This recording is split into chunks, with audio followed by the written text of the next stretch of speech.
Raymond Ibrahim translates key al-Qaeda documents, some previously unavailable in English, that provide a window into the thinking of radical Islam's leadership.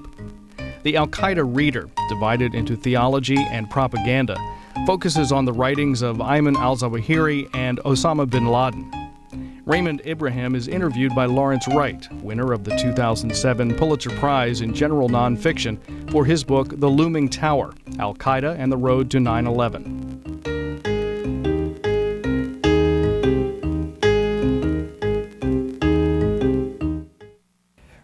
Raymond, congratulations on the publication of your new book, Al-Qaeda Reader by Doubleday, just now out.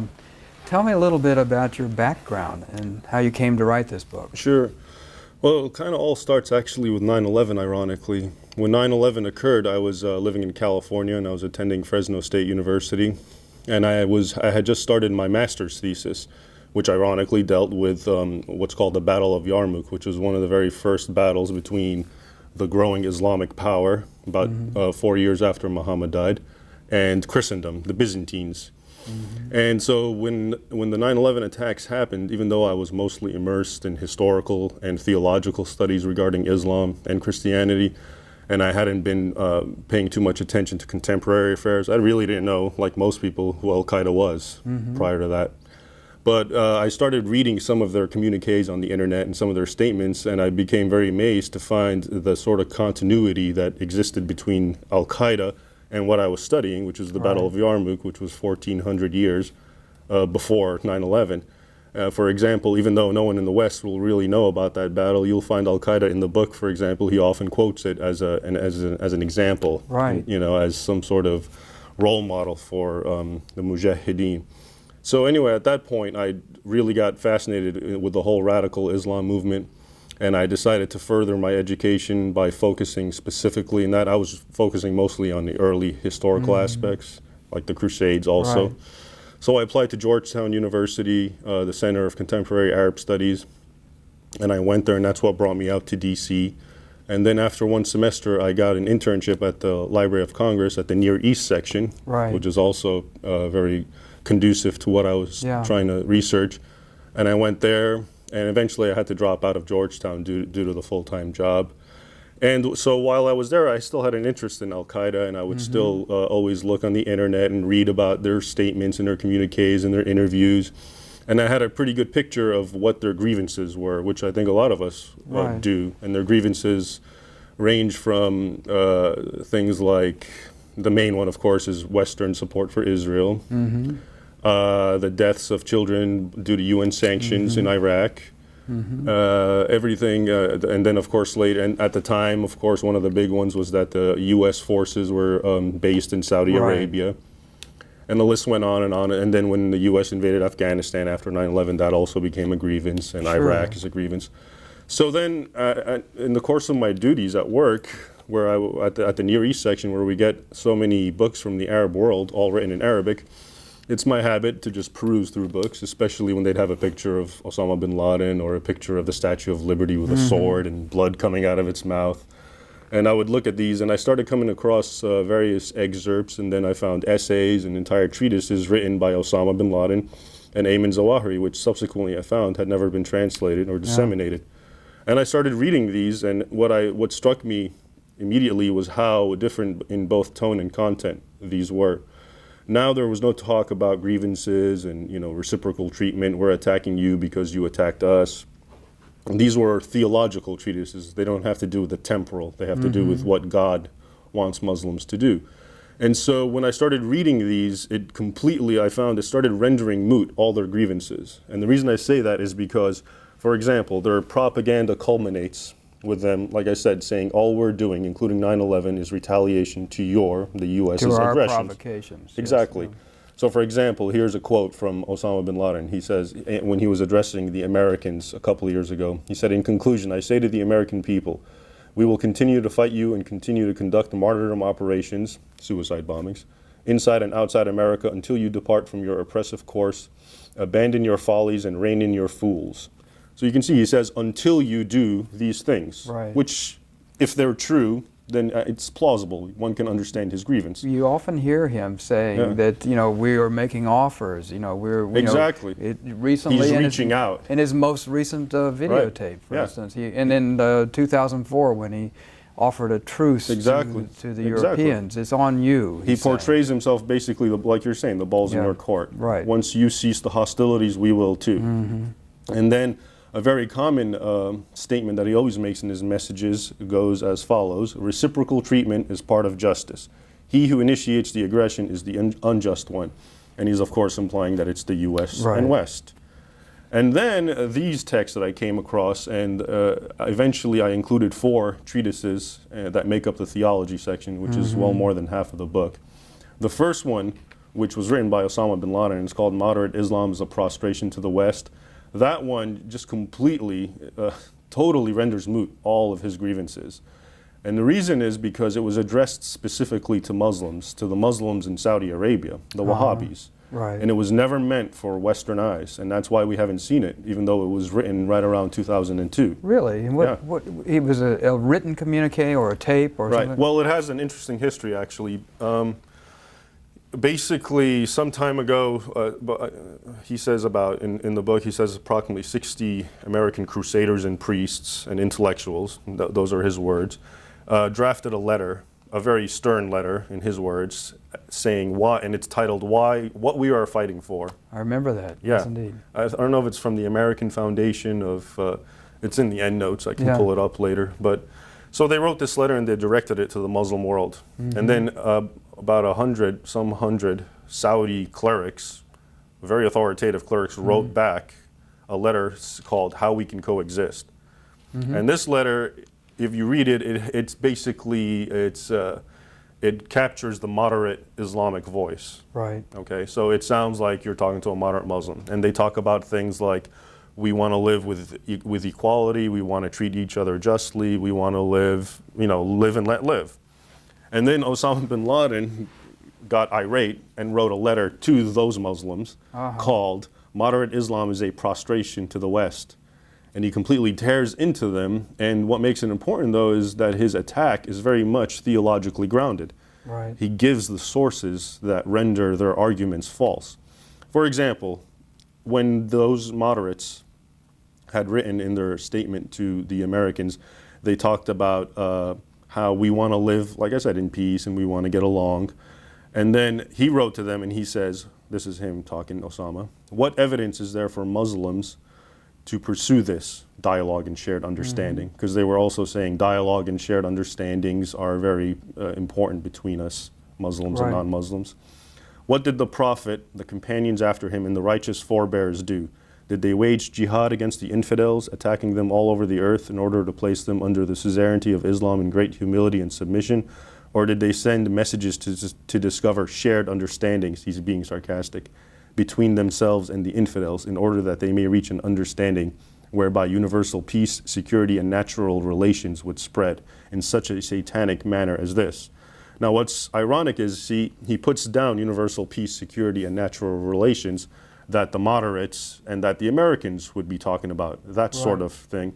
But when he himself communicates with the West, he always talks about the Western standard of peace and security and natural relations.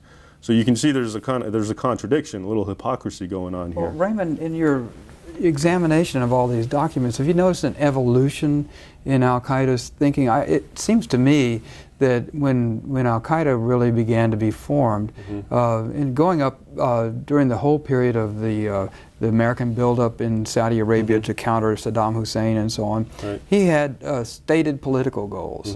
Expel the infidels from the Arabian Peninsula.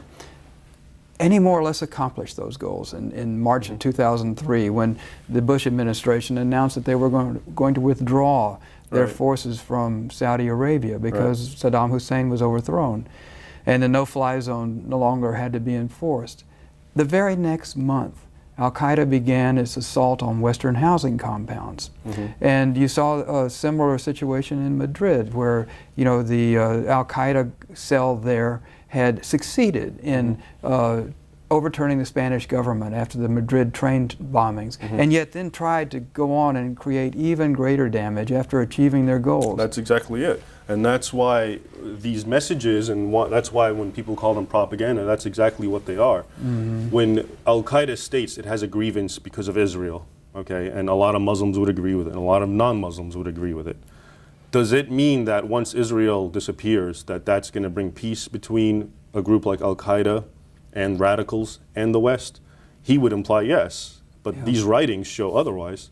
And going back to what you were saying, you're right. You know, for his original big complaint, and he wrote a fatwa in 1996 about it, was basically U.S. forces in the peninsula. Right. But then that ended, and he came up with new ones. And if you'll see in the book, his complaints range from, like I said, the usual Israel and stuff like that, to something you would never expect from him. For example, he complains about the U.S. for not signing the Kyoto Protocol. I know, he's such an environmentalist. Yeah, exactly. He tells the U.S. how it abuses and exploits their women. And whether there's some truth in that or not, it's amazing coming from his worldview of women. I'm constantly surprised by these, these stances he takes about American politics. Right. But his own politics are so obscure. You can, the Harmony documents, which American and coalition troops captured after the Tora Bora raids and so on in 2001. Thousands and thousands of pages. One of my sources said that they were soaked in kerosene, but the guy that was in charge of destroying them ran away before he lit the match. But they have the Al-Qaeda Constitution and their employment contract, many pages of military manuals and so on, but not a single page of politics, their stances on different political things that are essential to understanding any political movement, which leads me to think that it's not really a political movement at all, because we don't even know what kind of economic model he follows. Is he a Marxist or a Keynesian? Do you see any? I see exactly what you're saying, but see, that's what you're doing there, and what I would do, and what a lot of people are doing, is we're applying kind of a Western epistemology on how to handle these problems. But with him, it's one simple word: Sharia law. Sharia law, which has been articulated and fixed over the course of 1,400 years, as an answer for everything. But his own country has Sharia law. What's his complaint? Well, but the monarchy, by letting those infidels come and live around the holy temples, proved that they're obviously infidels, because Muhammad said you have to expel Christians and Jews from the peninsula, and there shall not be two religions on my homeland and stuff like that. That's what he said allegedly on his deathbed. But at that time, there were Christians and Jews all over the Arabian But Omar Peninsula. did expel them. Yes, he did. And he's a righteous caliph. Yes, for one of the that four. and other things. You mentioned Israel. How important is Israel to the theology of Al-Qaeda? How central is it? Well, there's two ways to look at Israel. There's the way that we would understand, which is basic, and what a lot of Muslims would agree with, which is that Israel, according to the Muslim worldview, is an oppressive entity, and it's usurped Palestinian land, and it's oppressing them. Now that, I believe, in and of itself can be addressed and can be handled. And I'm personally not saying either or, which is right or wrong. That's, I believe, an issue that should be addressed. But the problem is then when you find through these writings that the Jews are condemned and damned if they do, damned if they don't. So in other words, even if Israel ceased to exist, based solely on theology, the Jews are still enemies. They have to always be attacked until they are dhimmis, second-class citizens under the Islamic scheme of things. And so that's the point. One outdoes the other. One is temporal, which is talking about Israel as in the now. But the other transcends time and space, and it makes it more important because it has nothing to do with circumstances. It's a fixed commandment from God, the way it's understood by Muslims. When the verses say, for example, verse 929, which is a very famous verse, and it's said to have abrogated so many of the more peaceful and tolerant verses, basically says, fight those people from among the book, the people of the book, the Jews and Christians, who do not believe in Allah and who do not believe in His Prophet, and who do not uphold Allah's laws and forbid what Allah has forbidden and what His Prophet has forbidden. In other words, who don't follow Sharia law, and who do not practice the true religion until they pay the jizya, tribute, with willing submission and feel themselves utterly subdued. Now look at the word, until. It didn't say until they stop attacking you. It didn't say until Israel ceases to be. It says, until they pay tribute and live under your suzerainty in submission. So to many Muslims, that right there, that's fixed on high. That's not something that can just be pushed aside. And that's the problem. See, if Israel really is at fault, and let's say it is guilty, in my opinion, based on the theology, which is always hostile, you know, why should it not be that way? Because it's already an enemy no matter what it does. It's already condemned. So why would you expect, and not just Israel, the West in general, the whole world, the non-Muslim world, why should you give in to any concessions, even if they are legitimate, if you're also told at the same time you are our enemies no matter what, until you give in to one of the three choices: become a Muslim, live under our authority, or fight to the death. And that is a very well codified worldview in Islamic law, in Sharia law. That's not something that's open to debate or interpretation. Perhaps you've heard of it, the abode of Islam and the abode of war, which are always fighting perpetually. But there is a middle ground. Yeah, there's some jurists, not all, say there's the abode of treaties. And bin Laden has spoken of this in his offer to Europe, for instance. Yeah, he's offered treaties, but under Islamic law, these treaties don't abrogate the concept that the two must always fight. In other words, you can have a treaty with infidels or non-Muslims.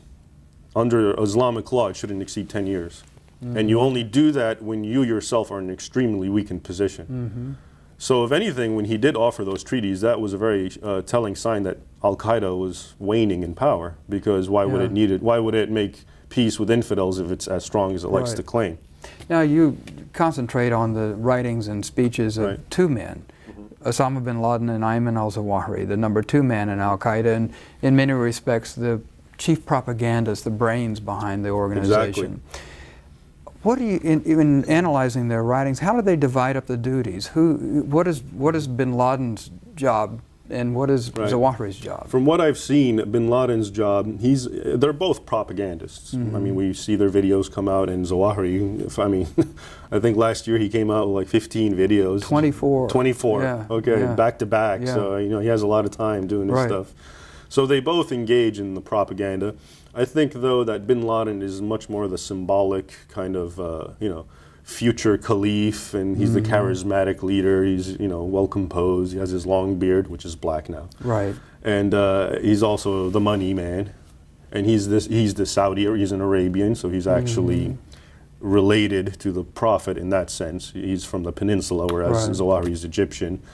But Zawahiri, and what you'll see in here, he's the man who actually, like you said, he's the ideologue.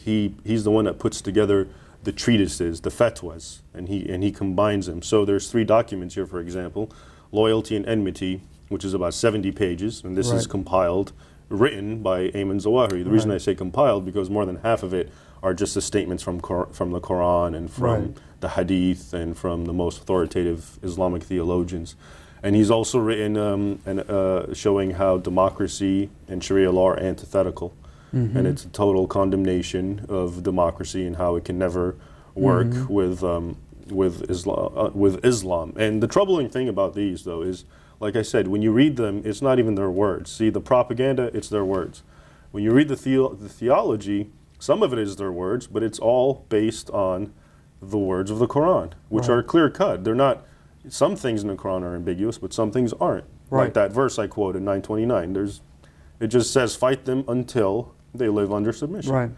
So, now, for example, the loyalty and enmity, that one is dedicated to showing how Muslims must at all times maintain loyalty to fellow Muslims, even if they're cruel to them, and how at all times they must maintain enmity and hatred and disavowal towards non-Muslims.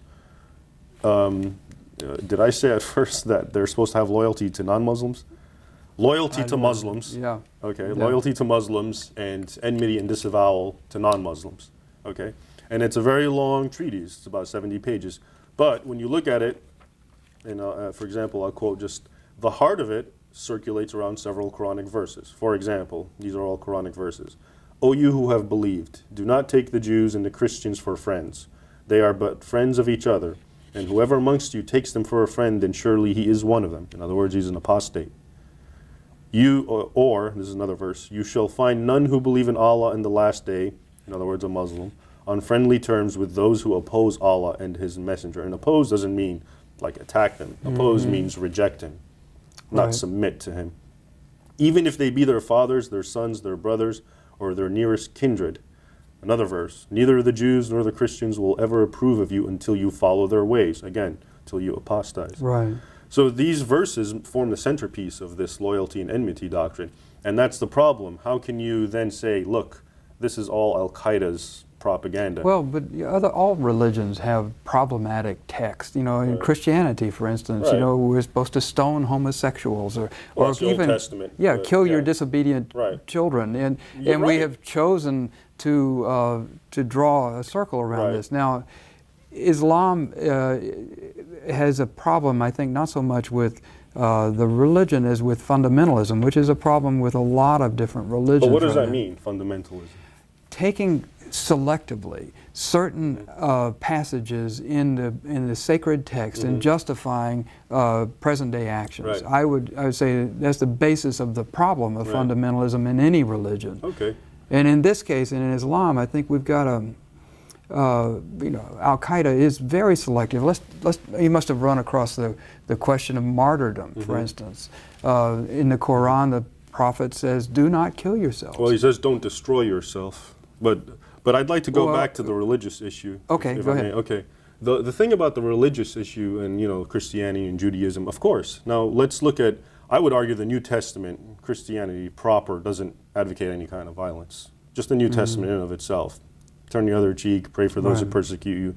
Christianity, in that sense, is very metaphysical and passive. You could say then that the New Testament supersedes the Old Testament. Right. Yes. Now, the Old Testament is a good case in point. You can read about, for example, Joshua entering the land of Canaan, being commanded by God to kill every man, woman, child, and all the cattle and every walking thing that lives. Right. Pretty violent stuff. And you would think, ostensibly, how's that different from what's in the Quran? It is different, and the way it's different is because if you look in the Old Testament, and there is a lot of violence, let's just look at that one, the genocide issue with Joshua. In the Bible, when you read it, God commands Joshua to go and kill the Jebusites, the Hebusites, the Canaanites, and he says, until you get that piece of land. So it was, when you really read it, it's more of a historical thing. It's not an open-ended commandment to all the Jews or Hebrews and then subsequently the Jews. It didn't say kill the Gentiles until you take over the world or something like that. It was rooted in a specific time and place and directed at a specific people. Now we can judge that any way we want, you know, say that's unethical of God and this and that, but it never became codified into Hebrew law. It never became some sort of worldview where now Hebrews go and kill Gentiles left and right. Now, whether Jews do that is, again, maybe they do, but it's not part of their law.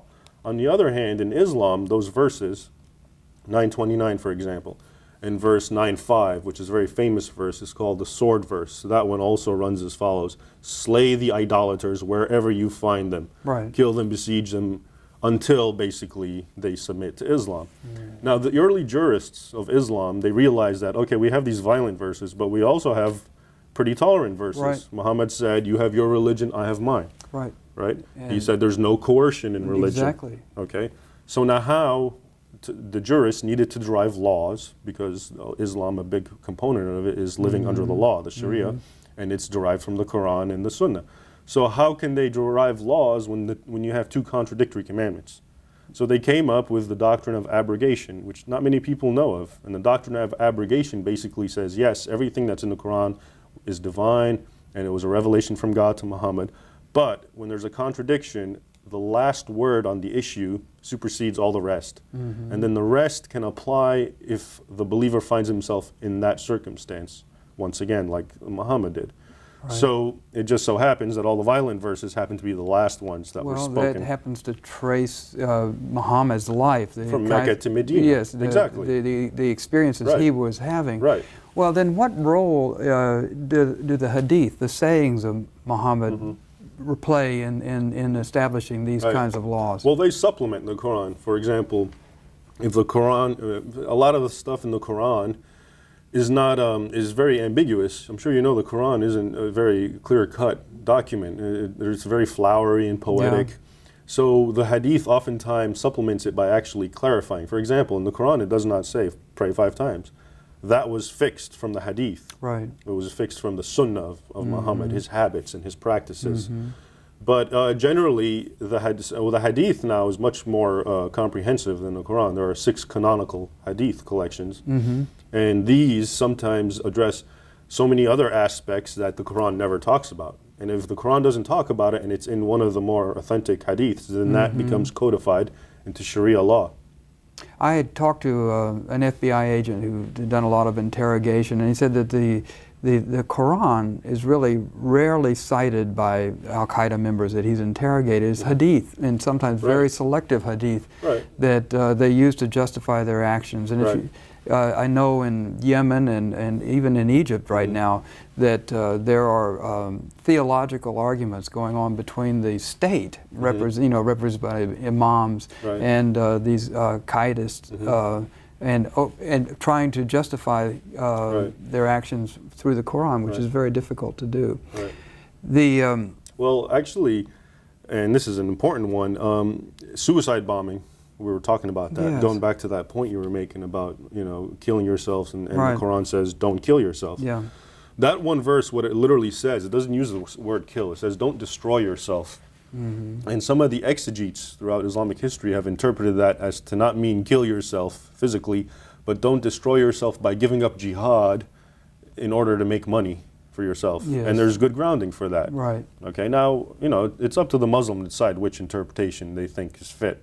But bin Laden, he likes to cite that, but the hadith, the Prophet Muhammad said that the specific punishment for a suicide would be spend all of eternity in the act of killing himself with the same instrument he used to die. And when his favorite warrior was injured in battle and in great pain and put himself out of his misery, Muhammad said he will be in hell. Right, now that's a good point. Now in Sharia law, we were talking about the Quran and the Hadith and the Sunnah, and that's where the scholars derive the laws. Now another one, a third of the 4 sources of doing this is called in Arabic qiyas, which means analogy. So if there's something in the Quran that doesn't, or there's some issue that's not addressed in the Quran, but there's something, a precedent or something similar to it, then you can use that. So for example, wine is forbidden in the Quran. Does that mean I can't drink whiskey? So through analogy, they've determined that since wine is, so is that. Now in this one document that Zawahiri directs or addresses about martyrdom and suicide operations, he uses this method, which like I said, it's a legitimate method in Islamic jurisprudence. And he basically shows through the hadith numerous mujahideen, Muslim fighters in the time of Muhammad, who knowingly hurl themselves literally, sometimes in catapults, against the enemy, knowing full well that they will die, and they die. And then, for example, there's another one where a man says, and he's talking to Muhammad, he says, and there's enemies there, he says, what happens if I go fight and die? Muhammad says, you will be in paradise. The man takes his sword, breaks it in half, goes and starts swinging till he dies. Okay, so now through that, Zawahiri uses analogy and says, so the point isn't if you physically kill yourself or if you don't kill yourself. The point is, are you killing yourself to benefit the religion, jihad in the path of Allah, or are you killing yourself out of despair and depression, which would be suicide and which would be forbidden? I often think that we should, we'll take a little break here and then we'll get back to this subject. Sure.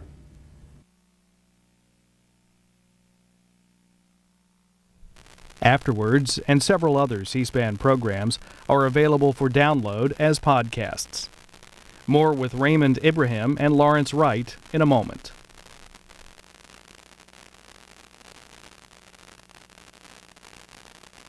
Next Sunday on Book TV, The Black Swan. Nassim Taleb argues that random and improbable events have a large effect on world history. From 9/11 to the success of Google, the author contends that these black swans, or extraordinary actions, challenge our concept of the unknown. He's interviewed by David Brooks, columnist for the New York Times. The Black Swan, next Sunday on Afterwards, 6 p.m. Eastern, only on Book TV.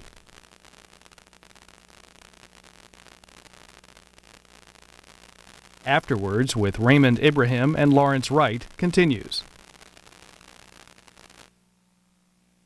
point about suicide is really interesting to me, because Zawahiri is the one who improvised this idea in Sunni Islam that you could have suicide martyrs, beginning in 1993 when he tried to kill the Egyptian prime minister through the use of suicide bombers. He also improvised the use of martyrdom tapes.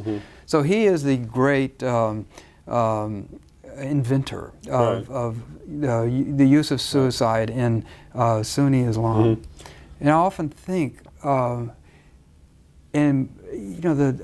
traveling in that part of the world, there's so much despair, and suicide is so stigmatized in Islam that it's so surprising to me that this movement could take something so specifically forbidden and get away with it.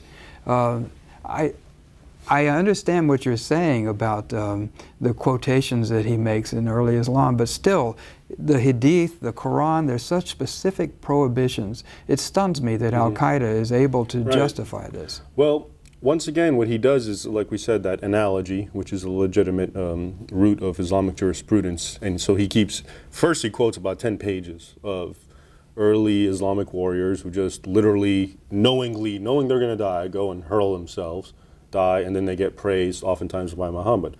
And so again, you can see he's saying it's not if you kill yourself or if someone kills you, it's why you are killing yourself. Okay? But they didn't actually go into battle in order to die. They went in fighting against unlikely odds. No, well, exactly, but one warrior would go in, like that one I quoted. He says, if I die, I'll go. So he almost breaks his sword so he can die faster. This reminds me, I was in Pakistan. I was talking to this Pakistani journalist, Rahimullah Yousafzai, who came upon a group of Arab-Afghan fighters in the jihad against the Soviets, and they were camped outside in white tents on an open field. And he said, "What are you thinking? The Soviet Air Force can easily see you. You know, they'll wipe you out." And one of the Arabs responded by saying, "But we came to die." Exactly. And if you talk to these jihadis, they will always tell you that it was death, not victory, that summoned them. To that extent. And that's what leads to victory. And they often say that because of that sort of zeal that you're willing to die.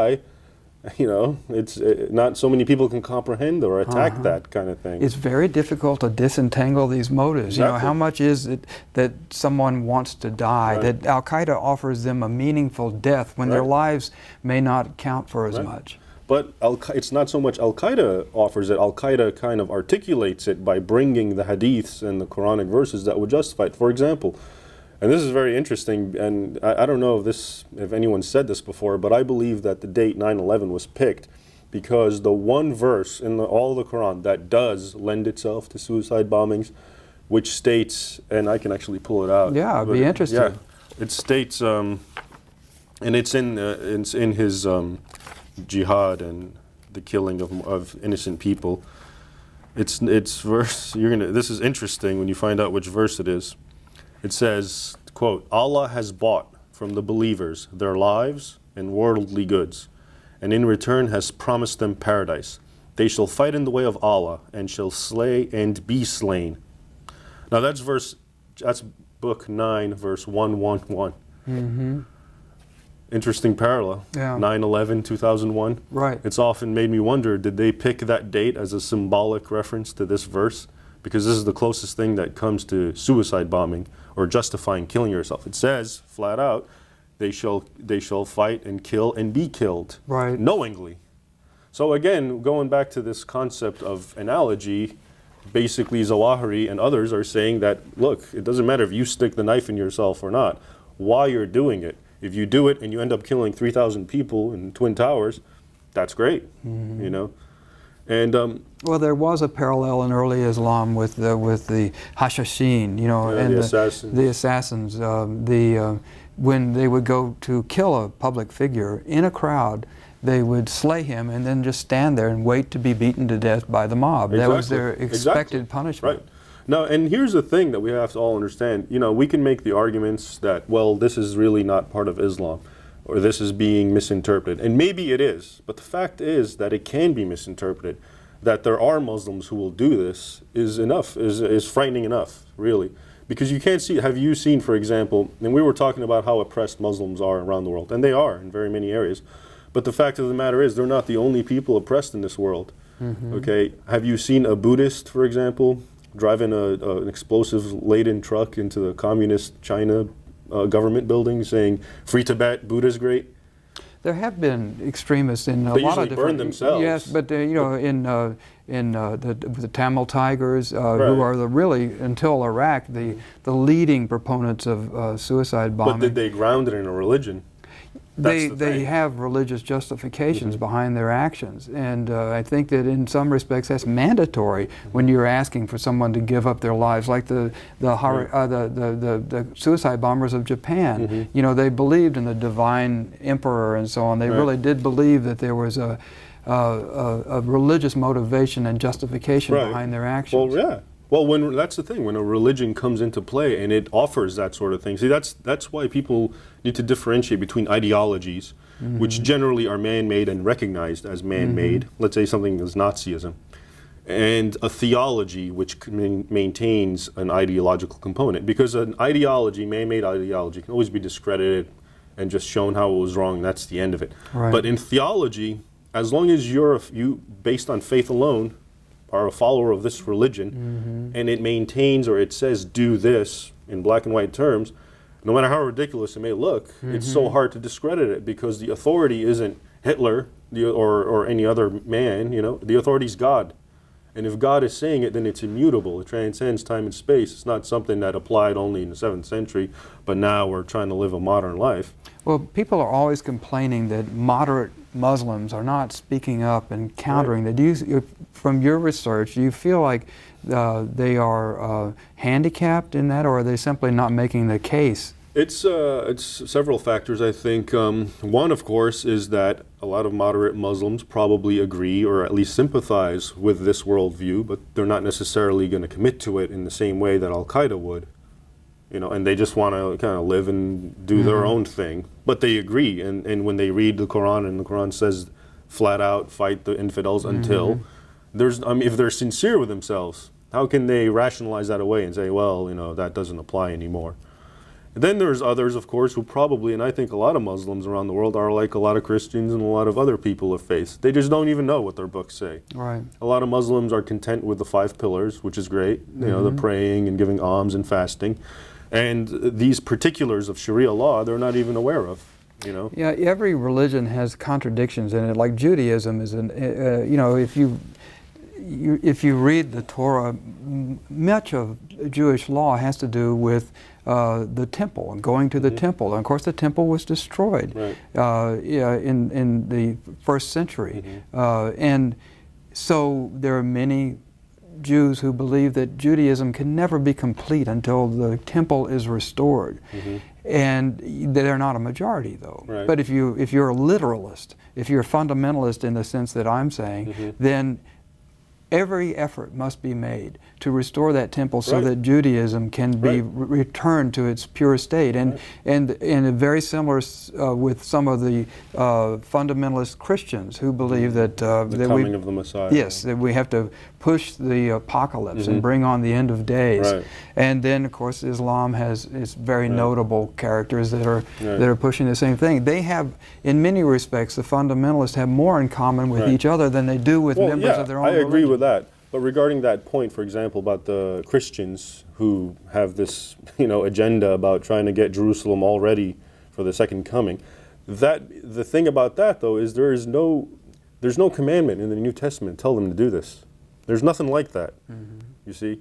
Now, and that's what I mean. I'm trying to differentiate between what people do of whatever religion they follow and what the religion itself teaches.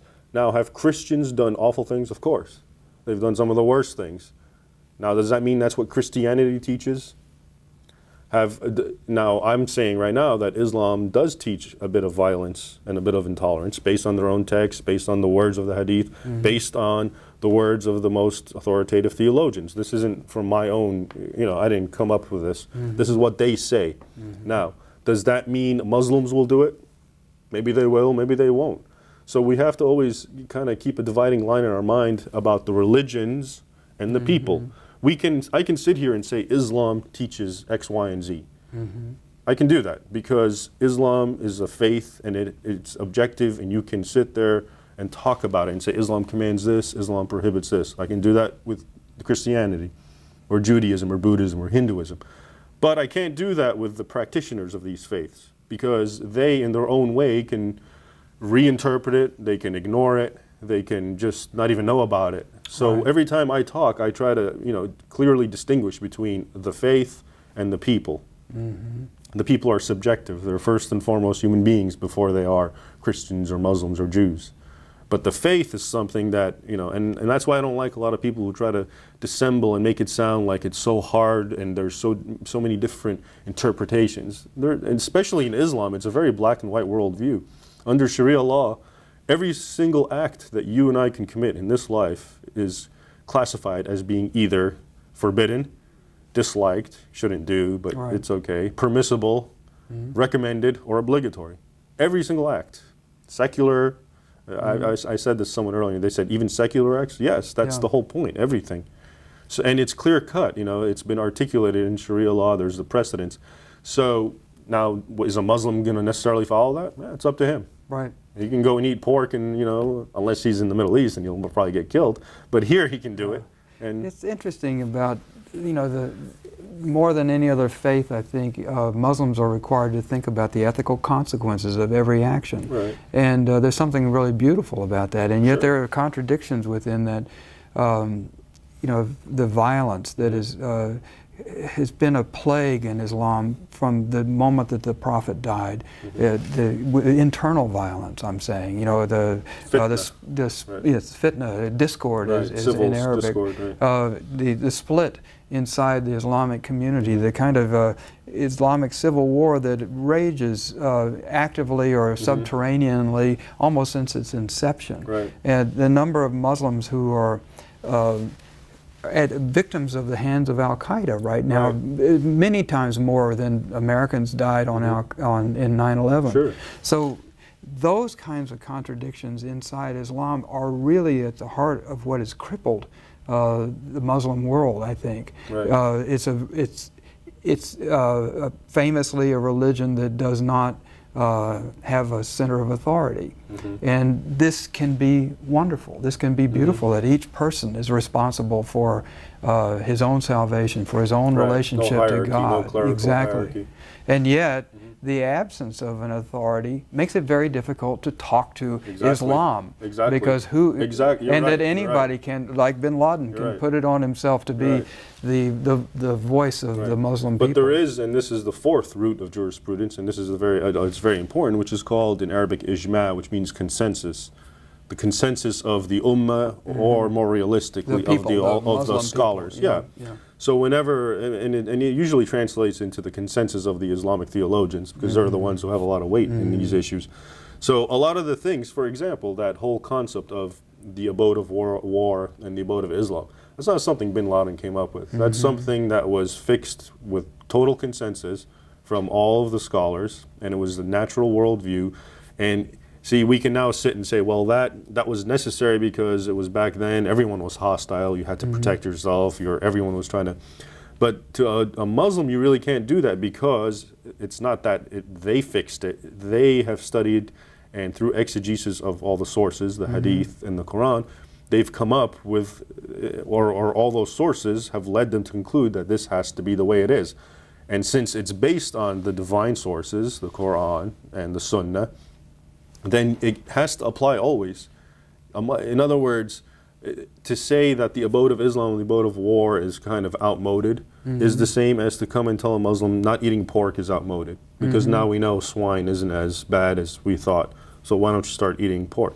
Their answer will be because it commands me not to.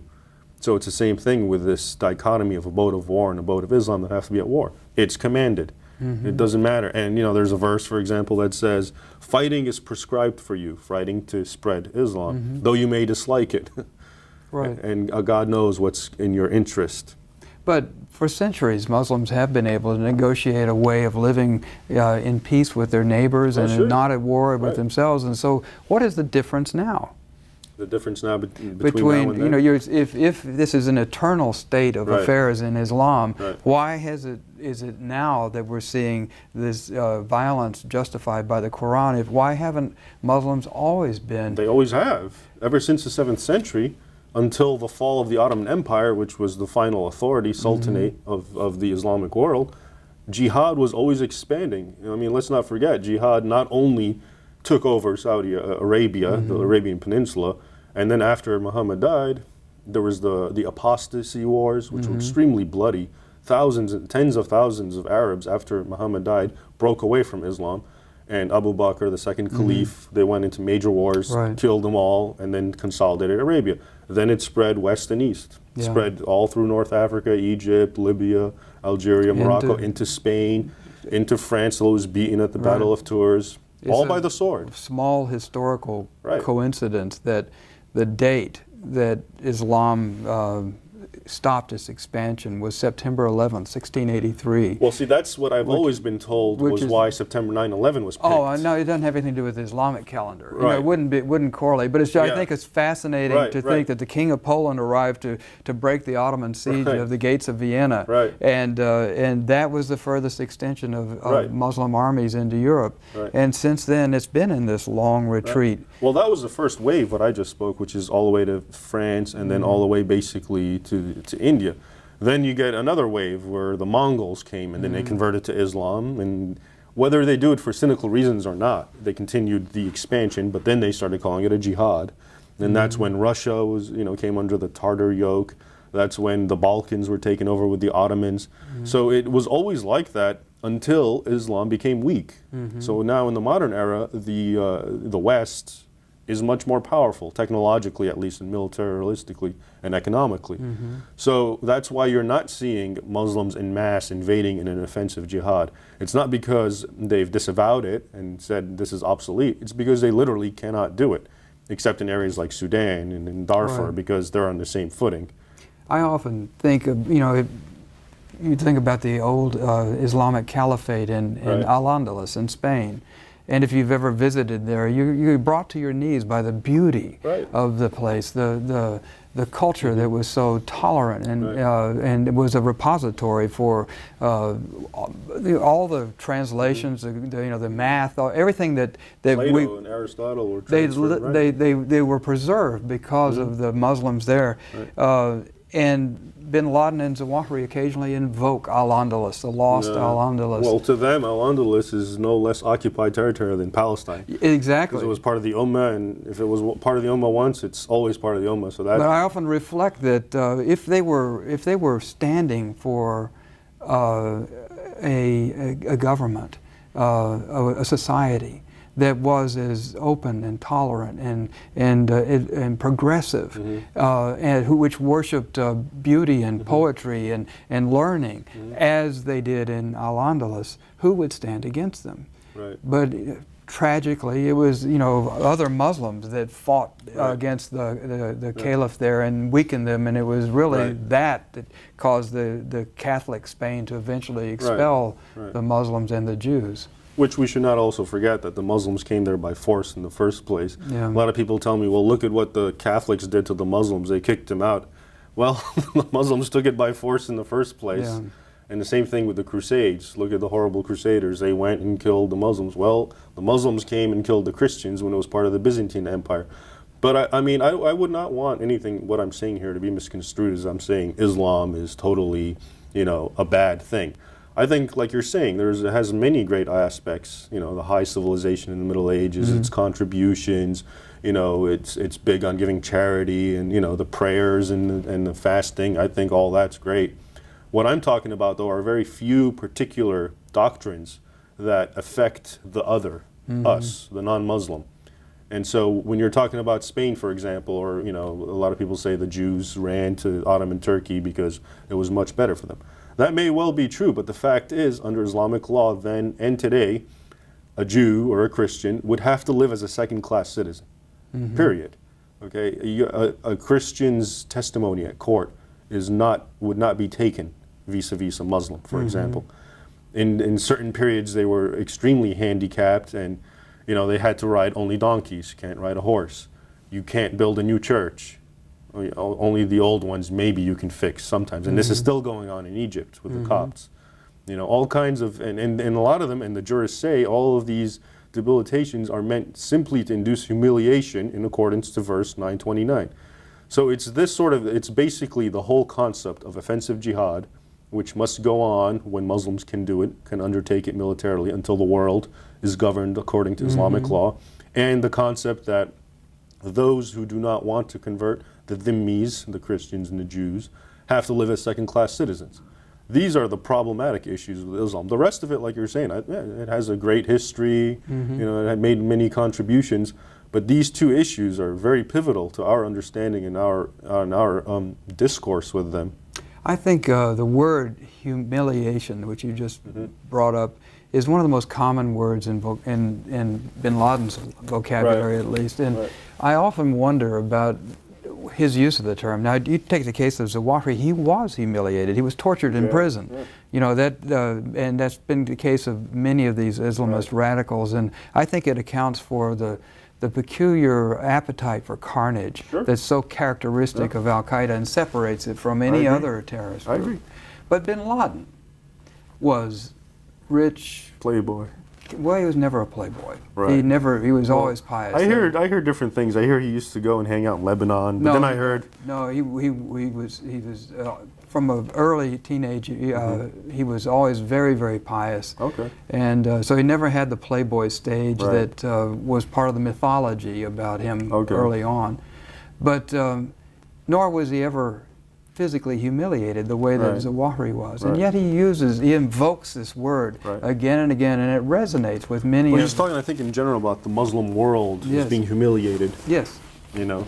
That it's been in retreat. And that there was once only one great empire, one great superpower. Exactly. And it was Islam. And we have to go back to it. And even in the book, there's quotations that say basically, and it's hadiths that, of Muhammad saying that if you forfeit jihad and hold on to the tails of cows, and attend to your merchandise and trade, in other words, if you give up jihad, humiliation will overtake you until you return to your original position of jihad. He evokes that many times. Yeah, I saw a videotape of him speaking in the bin Laden family mosque in Mecca, in Jeddah, right after he returned from the jihad and in Afghanistan. And he was saying, you know, if you give up your jihad and turn to money, God will send you a great humiliation. And this was what he was, you know, he charges the Muslims with, you have brought this on yourselves because you turned away from God's commandments. Yes, that's exactly how, not just him, but a lot of the radicals, quote unquote, that's their whole thing. That's why they're trying to awaken the ummah.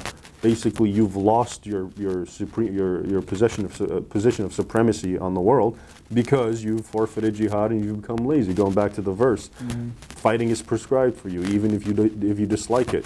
God knows what's best for you. I'm fascinated by this movement that's going on right now in the Egyptian prisons, where members of the former leaders of Gamal Islamiyah and Al-Jihad, which was Zawahiri's organization, have recanted their views, and they are religious justifications for their change in perspective. That they attack, for instance, martyrdom, suicide operations as being un-Islamic. They attack the killing of others, you know, who are non-combatants.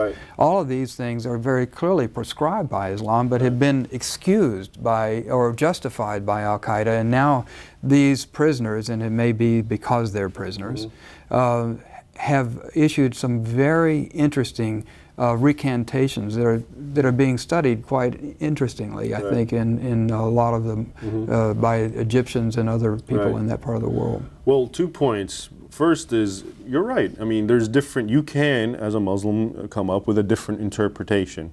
Now, how is it as well grounded as another interpretation? That's up to the individual. But that's the point right there, that in Islam, people can even come up with these violent interpretations because they're there, because of those many verses and those many hadiths and Sharia's laws, you know. So we can say even let's say a whole lot of Muslims will ignore it or reinterpret it in a modern sense. That doesn't change the fact that some will always take it literally. It literally says when you meet infidels, chop their heads off, like that Abu Musab Zarqawi used to do. It says in the Quran, it is not right for a prophet to make peace until he has caused slaughter in the land. Okay? And so, but the point is, there will always be some, and that's the problem. It took 19 to cause 9/11. We don't need an entire 1.2 billion ummah to do this, but as long as there's a handful, and considering the nature of the war that we're in, where it's not numbers that make a difference, thanks to technology, you know, and so it's ultimately, sure, let's say most Muslims don't agree with it. Some will always, and that's the problem. And the second point, you were talking about the killing of innocents and how that's obviously, you know, un-Islamic. Not so, Ayman Zawahiri would argue in that treatise. And he, again, does it through legitimate Islamic jurisprudence. For example, when it comes to the prohibition against killing women and children, which Muhammad did say, don't kill women and children. There's an incident, though, and it's recorded in the biographies and in the hadith, where when Muhammad was laying siege to the town of Taif, he used catapults. And so the jurists have concluded that, well, a catapult doesn't distinguish between women and children and men. It'll kill them all. And so Al-Qaeda uses that to comparing the airplanes to the catapult. Exactly, exactly. It's the catapult thing has actually, in fact, been used by other scholars, Islamic radical scholars, to justify weapons of mass destruction because they kill indiscriminately. And the other hadith of a mujahid fighter came to Muhammad and said, "Is it okay to attack, you know, this town or village at night and set fire to their fortifications, knowing that there are women and children in there?" And Muhammad's terse reply was simply, "They, women and children, are from among them, infidels." And these are sahih, authentic hadith. So, and then Zawahiri brings up another interesting point. Based on this, he says, when these two incidences occurred using the catapult and lighting fire, and in both incidences Muhammad approved, that was during an offensive jihad. In other words, that was when Muhammad and the Muslims were invading people just to spread Islam. So the logic, he concludes, if it's a defensive jihad, where according to someone like Ibn Taymiyyah, a very revered Islamic theologian, that is second to faith. And in a defensive jihad, surely we can do this stuff if they could have done it in an offensive jihad. This has been a really interesting conversation, Thanks. and I wish you luck with this book. And I think it's really important for all of us to study, you know, what our enemy actually says. And the one thing we should not do is to apply our worldview on other people. In other words, I think we live in a very secular worldview, and even the religious elements, let's say, and the majority of people in America would be Christian. They have this subconscious idea that religion is totally separated from the sphere of politics and the world. Jesus said, "Render unto Caesar what is Caesar's, unto God what is God's," spiritual and material. So we should not make the mistake of applying that worldview to the Muslim world, because in Islam it's extremely different. It's a very legalistic religion. It's not so much spiritual, unless you're a Sufi, and they make up 2% of the Muslim world. But it's very much caught up in the now and what you do. It's very legalistic. It's sort of like Judaism in that sense, traditional Judaism. So we shouldn't discount what they say and say, "Oh, they're just, you know, using some kind of theology to just make a point." They do take it seriously. Thanks very much, Raymond. Thanks for having me, Larry. It's a pleasure. Pleasure. Next, American